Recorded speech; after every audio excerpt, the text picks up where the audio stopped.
Let us go back to the Django documentation and let us see what we are supposed to do next. So right now we are inside the part number 2. In case if you are lost where we are, then simply click on the documentation and we are right over here. So inside tutorials, we are inside part number 2, models and the admin side. So let us scroll a little bit down. So we covered this databases and we also saw different settings that you can have inside Django. So the next thing is they are showing that how to migrate your database. So let me copy this. Now again, if you're using Windows, make sure to copy from here. Now let me go back to my terminal. So I can just open up my terminal inside my code editor. Oh, before, let me show my real terminal. So here we can see that we have a couple of warnings and Django is saying us that we have 18 unapplied migrations. If I stop the server, let me clear everything up. And if I paste Django manage.py migrate right over here and let us press enter.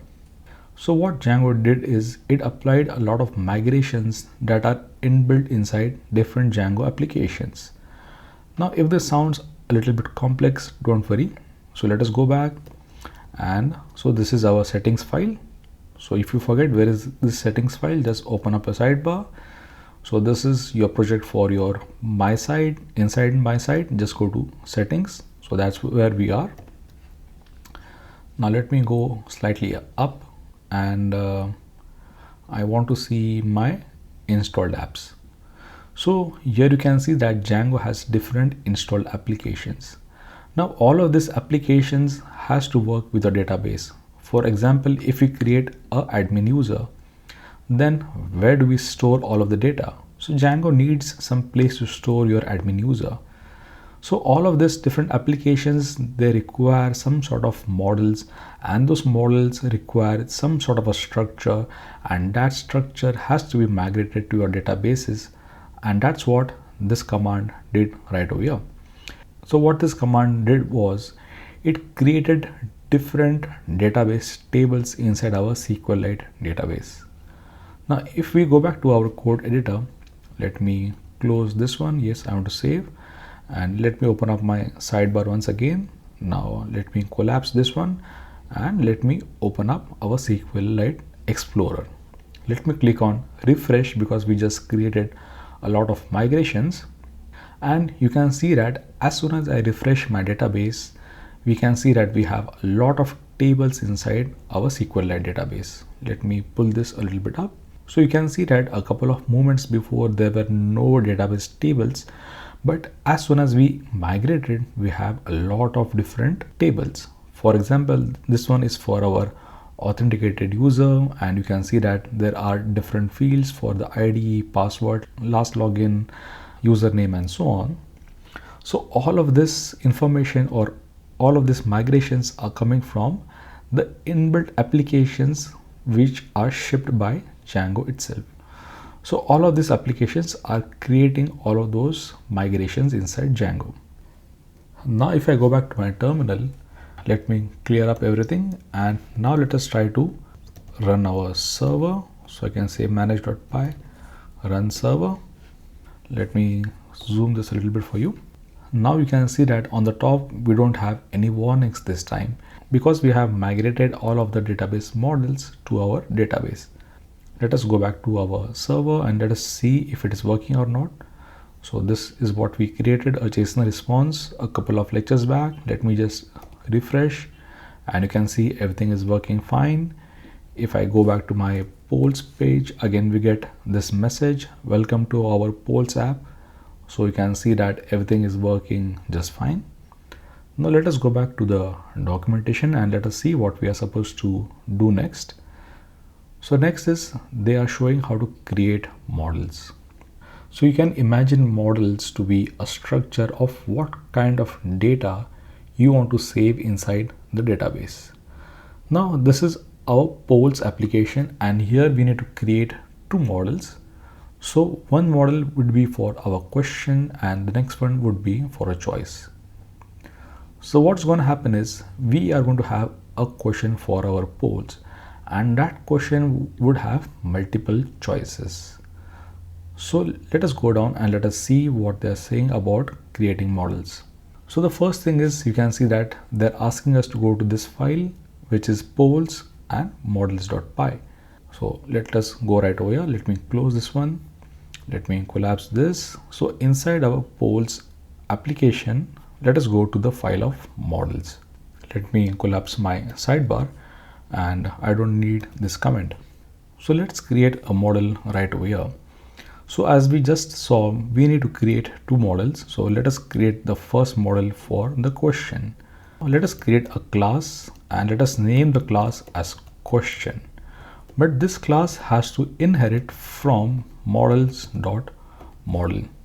So we imported models, as you can see on line number 1, and we want to inherit from this models.model class, and we created a new class called as question. Now inside of this class, let us create our fields. First field that we want is for the question text. So let us call it as question text. Now let us define the type of this field. What type this field should be? Do you want this field to be a character type? Do you want this field to be a float or integer or a boolean? What should be the type of this field? Obviously, since this is a question text, that's why we want to have a character field for our Django application. Now remember, character, varying character, varchar, these are all of the terminologies for your database. So what we need to do is, let us use models. From here we can choose that we want our model to be type of character field. Now inside this character field, we can see that we have a lot of different options that we can choose from. So let us set the maximum length for our question to be 255 characters. So let me just save the file. Let me go back to the documentation. So here we can see that they have a field for the question text. You can see the model type is char field and the maximum length is 200. Okay, so let us set the length to 200 and let us go back, and here we can see that they have one more field for the publication date. So let us go back, let us go to the next line, and here again the name of the field is your publication date, and again from models we want to choose the type. The type here is your date and time field, and as you can see in the documentation, the first argument is for the verbose name. That means what name you want to display inside your Django application, and here we can say that we want to display the name as date when this is published. Let me save the file. Let us go back to our models and let us check the next one. So we just created the first model for the question. Now let us go to the next one. So the next is for choice. So this model has three different fields. The first field is for the question, second is for the choice text, and the third is for votes. So let us try and create one by one. So let us go right over here. Again, let us create a new class called as choice. Always remember that we have to inherit from models.model. Now the first field is for the question. So we need to tell to our database that this choice belongs to which question. Now this can be solved by using foreign key inside our database. Now in case if you're not familiar with databases, then I would suggest you to stop right over here and learn a little bit about different fields, your foreign keys and joins inside SQL database. Otherwise you will not be able to follow along with me. But I suppose you have some basic concepts of databases. Here we want to create a foreign key saying that this choice that we create, this choice would belong to this particular question. So we can say that the type of this field has to be my models.foreign key, and this one belongs to question, and we need to specify one more mandatory field, that is on delete.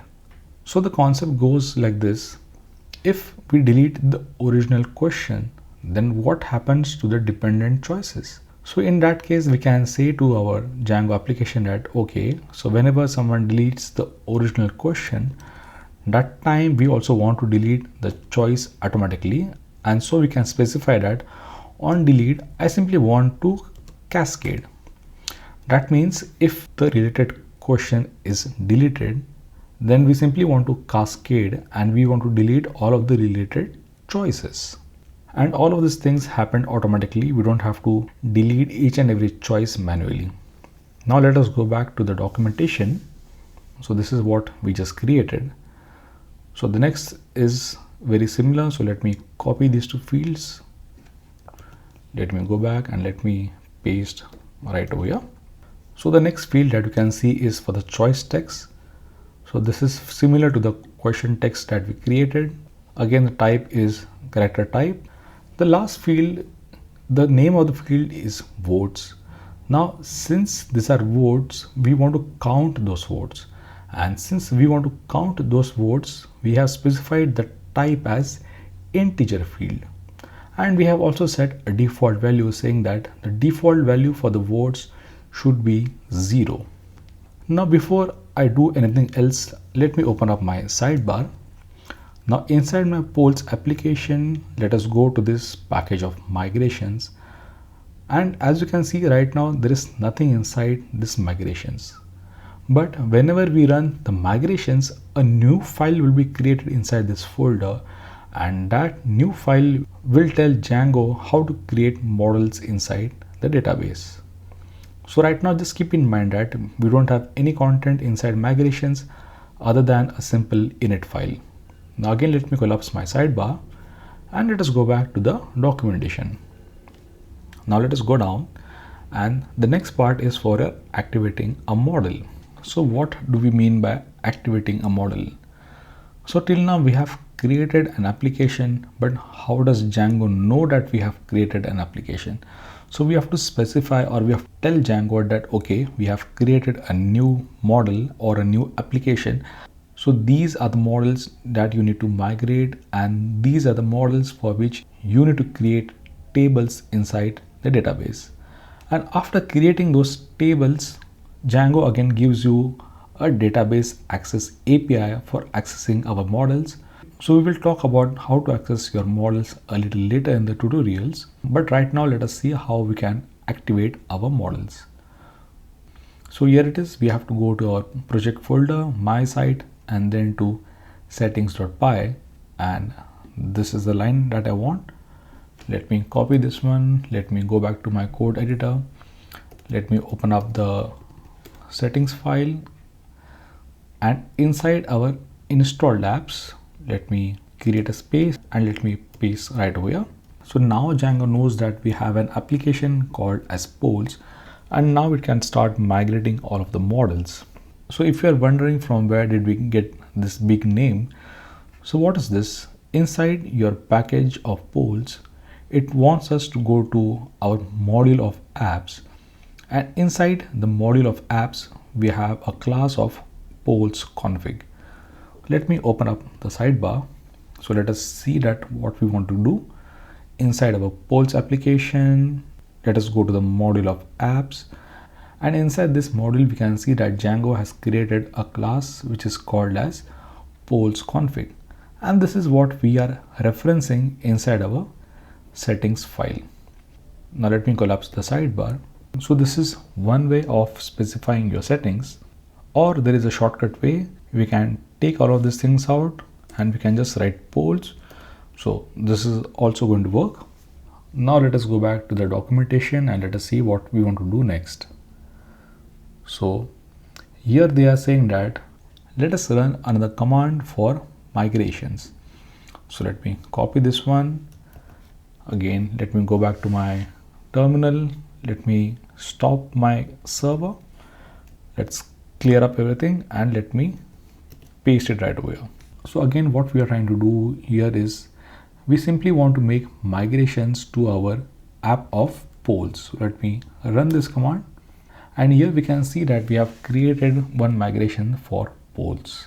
Now what it is saying that inside the folder of migrations, Django has created a new file called as 001 initial.py, and inside this file we have migrations for question and our choice as well. So let us go back to our code editor and let us verify all of those things. Let me close all of these things. It's not required. Let me open up my sidebar. Now we need to go to our application of polls.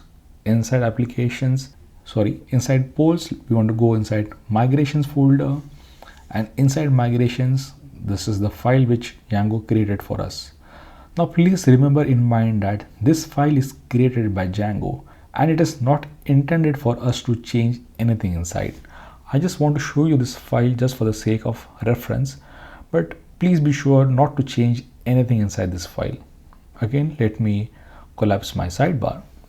So there are a lot of things which are happening inside this file, but let us see the things which are of our importance.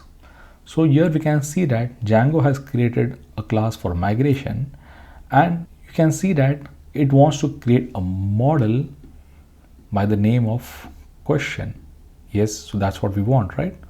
Now let us have a look at the different fields that it is going to create inside our model of question. Let me split my screen and let me open up the models file here for our reference. On the right, if you see that we have a class for the question, and inside question we have specified two fields. One is for the text and the second one is for the publication date. But if you see inside the migration file on the left, we can see that we have three fields. So the first field is for the ID, second field is for the text, and the third field is for the publication date. Now let me close this one. So what's happening is, by default, Python is going to add a field for ID for each of our Django models. Now this thing is so common, that's why we didn't have to specify a field of ID inside our model. Remember, we inherited from models.model. So all of these things are taken care for us by Django itself. But just keep in mind, for each and every model, we are going to have a table with a field of ID. Now let us go down and let us see what else is happening. Now again, we can see that Django is going to create another model, and this time the name of the model is for choice. Again, we can see that Django has injected the field of ID inside our model. We did not have to do this, and it has created three fields. Again, the one is for the choice text, second one is for the votes, and the third is for the question. Now remember, the question is a foreign key field, and that's what the migration file is showing over here. Now again, let me reiterate, please do not change anything inside the migrations folder, because these files are generated automatically for Django.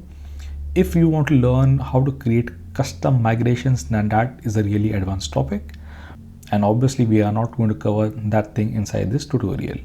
Now let us go back to the documentation. So we just saw the contents of this file. Now let us scroll a little bit down. Now here, if you want to see the actual SQL commands that will create our migrations, then we can see those by using this command. So let me copy this. Now please keep in mind that in future, whenever you want to create migrations, you don't have to follow all of these steps. You can just make your migrations and then you can simply migrate. But here, for the official Django documentation, they are just trying to break up things, and they just want to show you a couple of different steps that go inside migrations. And let us open up our terminal. Let me clear up all of those things. Let us paste this one and let me press enter.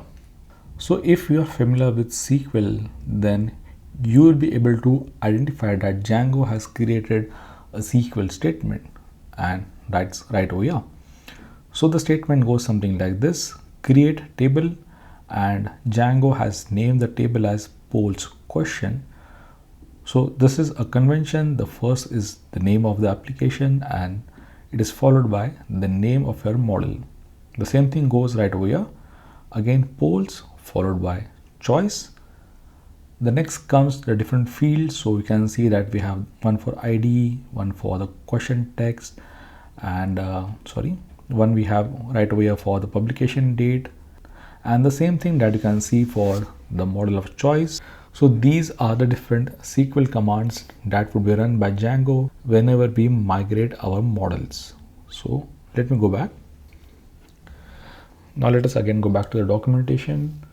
So we just saw this file, and let's scroll a little bit down. So let us see what they want to do us next. They want now to migrate our database. So remember that we have already seen initially how to use this command when we migrated all of the default built-in applications inside Django. So this is what is actually going to create all of those migrations inside our database. Till now, this application or the application of polls is not yet migrated to our database. If you want to make sure, then again you can open up your sidebar, and let me again open up my SQL Explorer. Let me refresh the database, and as you can see, there are no tables for our polls application. But as soon as we migrate, we would be able to see two tables right over here. The first table would be named as your polls question, and the second one would be for our choices. So let us go back to our terminal. Let me clear up everything. Let me paste the command and let us run this command. So okay, it has run all of the migrations. Now please check this line. So what Django is saying that it ran all of the migrations which belong to this file called as 0001. Now if you remember, let me collapse this one. So if we go inside our polls application, inside migrations, inside 001, so all of the migrations that we had inside of this file, all of this were run by this command. So that's what this line is specifying. Now again, let us go back and let us open up the SQLite Explorer. Let me close this one. Let me open this one and let me try to refresh. Now you can see that we have two new tables. The first one is for the choice and the second one is for the question. Let me click on this one. So here we can see that it is showing the different fields. The first is for the ID, second one is for the question text, and the last one is for our publication date. And the same thing will go for our choice as well. So let us go back to the documentation and let us see what we want to do next. So we just saw about migrations, and the next part is about playing with the API. And that's what we are going to do right in the next video.